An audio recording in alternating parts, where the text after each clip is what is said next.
कुछ घटनाएं ऐसी होती हैं जो दुश्मन को भी करीब ला देती हैं। ऐसा ही कुछ बिहार में भी अब देखने को मिल रहा है।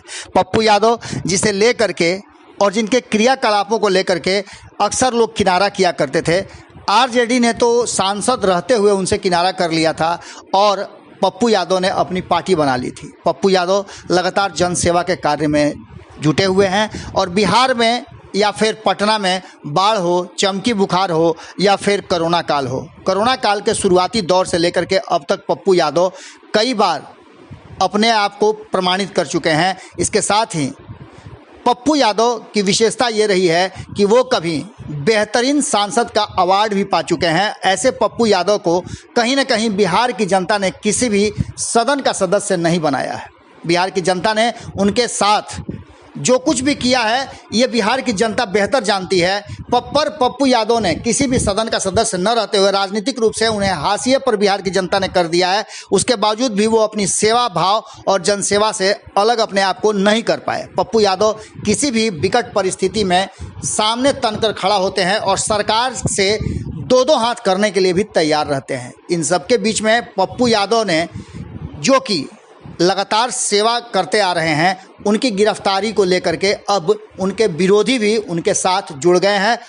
हालांकि आरजेडी अभी भी बहुत ही संयमित ढंग से अपनी बात रख रही है, लेकिन इस बीच में आरजेडी के हाव भाव और तेवर, उनके बयान जो हैं, भले ही पप्पू यादव का नाम नहीं लिया हो, लेकिन पप्पू यादव के रास्ते को धीरे धीरे सुगम बनाना शुरू कर दिया है। कहा यह जा रहा है कि पप्पू यादव को तेजस्वी यादव का साथ मिल गया है और इंटरनल रूप से पप्पू यादव और तेजस्वी यादव की जल्दी ही मुलाकात होने वाली है। कहा यह जा रहा है कि पप्पू यादव भी अब राजनीतिक रूप से भले ही उन्हें किसी तरह का कोई पद ना हो, भले उनको राजनीति नहीं करनी हो या उनको आने वाला समय में कुछ चुनाव नज़दीक नहीं नज़र आ रहा है, इन सब के बावजूद पप्पू यादव लगातार कोरोना काल में विभिन्न तरह की बातें कर रहे थे। इस बीच में शहाबुद्दीन को लेकर के भी जो मामला सामने आया, उससे भी आरजेडी बैकफुट पर है। पप्पू यादव वो पहले शख्स थे जो जा करके शहाबुद्दीन के पीड़ित परिवार या कहा जाए तो फिर मरमाहत परिवार से जाकर के मिले थे और हौसला अफजाई किया था। इतना ही नहीं, उन्होंने आरजेडी से अपील भी किया था कि अब इस परिवार को सम्मान और ज़्यादा सहयोग की ज़रूरत है, साथ देने की ज़रूरत है। आरजेडी आगे बढ़े और ओसामा को एमएलसी बना करके उनके परिवार को सम्मान दे।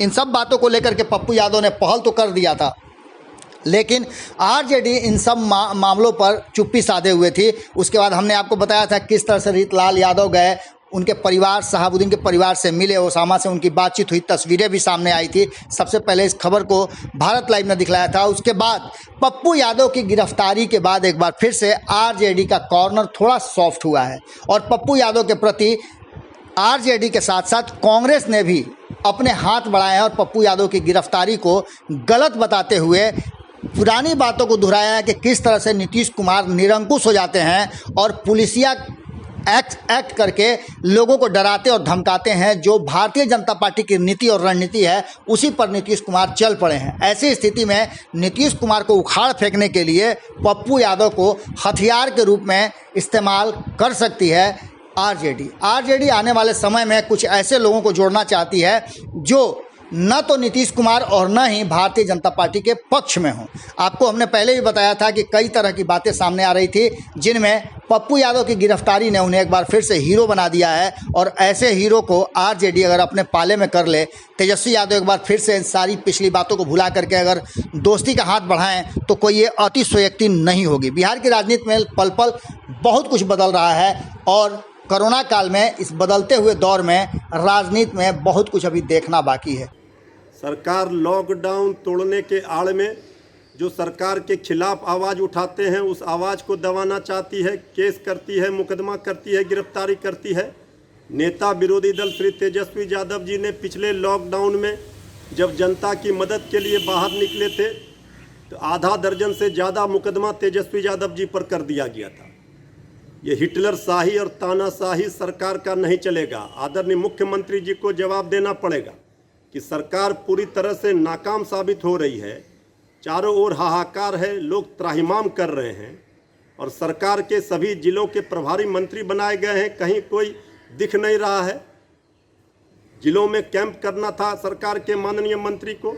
सारे लोग नदारत हैं, जनता भगवान के भरोसे है। सरकार ने हाथ खड़े कर दिए हैं।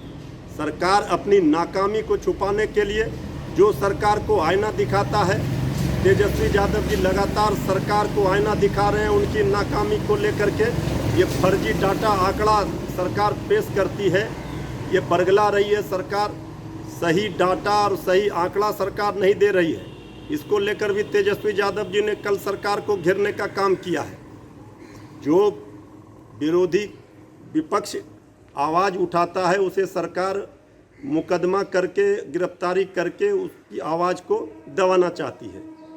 अगर ये वीडियो पसंद आई और वह बिहार के राजनीति और बिहारियत से सरोकार रखेनी तो सब्सक्राइब बटन दबा के चैनल के सब्सक्राइब कर ली। ओजे एगो घंटी बा, ओकरा बटन दबा देला से कुल सटीक और मारक खबर रुआ मुफ्त में मिल जाई। अगर रुआ पत्रकारिता के हमनी के नया प्रयोग में सहयोग कर चाहतानी तो ज्वाइन बटन दबा दी। पेटीएम नंबर नोट कर ली 9386816700। धन्यवाद।